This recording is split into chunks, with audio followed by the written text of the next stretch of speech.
A group of community crime fighters in a Solihull suburb have been praised by the West Midlands Police and Crime Commissioner. Since the beginning of the year, volunteers from Shirley Street Watch have spent thousands of hours patrolling their community, and they've helped the police search the park for knives, picked up litter and kept an eye on homeless people. Nicola Beckford has more. Families enjoying the late evening sunshine in Shirley Park. An idyllic scene, but for the street watchers, something's not quite right. We can smell a substance that's actually in the park somewhere. Teresa and Anne have picked up the smell of cannabis and they're not putting up with it. Politely asked him if he would put it out. It is a children's park and he said he would. We will take a walk over there and then in a moment we will walk back again. If we carry on to smell it, then we'll take it further.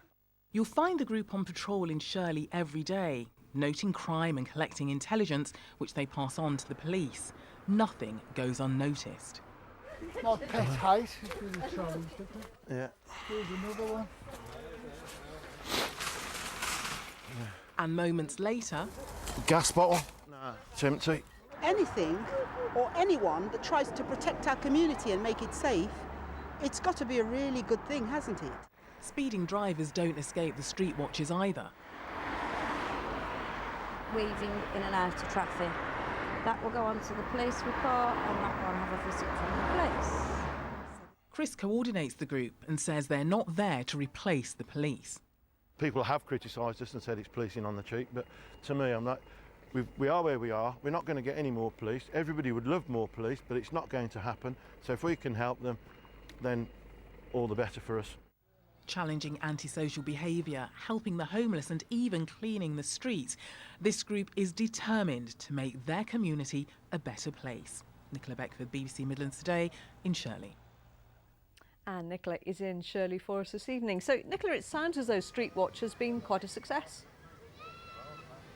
Well, it seems like they have been. I was out with them, as you saw, yesterday, and it was quite extraordinary, actually, to see the amount of people coming up to the group, telling them of their concerns, and traffic actually slowing down when they saw them. Let's have a chat now with Derek Jameson, who is Police and Crime Commissioner for the West Midlands. Mr Jameson, we'll talk about the work of the street watchers in a second, but first of all, I must get your reaction to the acid attack, suspected acid attack that happened in Ladywood. What would you say to that? Well, that was a truly dreadful attack, and the second one in the region in the last few days. We are looking into how people are getting these substances. If it was a very harsh substance like an acid, we need to look into that to see how people are getting hold of it. But the police are very exercised about this. We saw it happening in London last year. Now we're seeing some of it happen here. Very serious. OK, thanks. And moving on to the work of these guys, you really rate them, don't you? These guys are terrific. We shortlisted them for an award recently, and what they're doing is really making a difference. This is people in their community helping themselves, doing some of the work to help the police, looking out for people. And you know, when you look at this park today with lots of young people, these people are here just making sure everyone's safe and things are running well. In the package, we did actually see them going up to somebody they suspected was smoking cannabis. It is quite hands-on. Are they, is this policing on the cheap? Well, no, what it is, it's community doing what they should be doing. Is communities help themselves mainly, and these people are doing just that.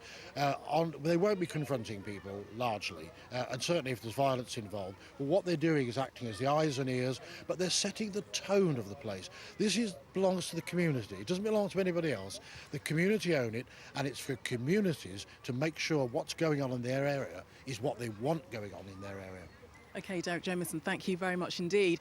So, as I said, they're very, very well known around here. If you're in this area, you're very likely to bump into them. Mary. Nicola Beckford, thank you. How good are you at remembering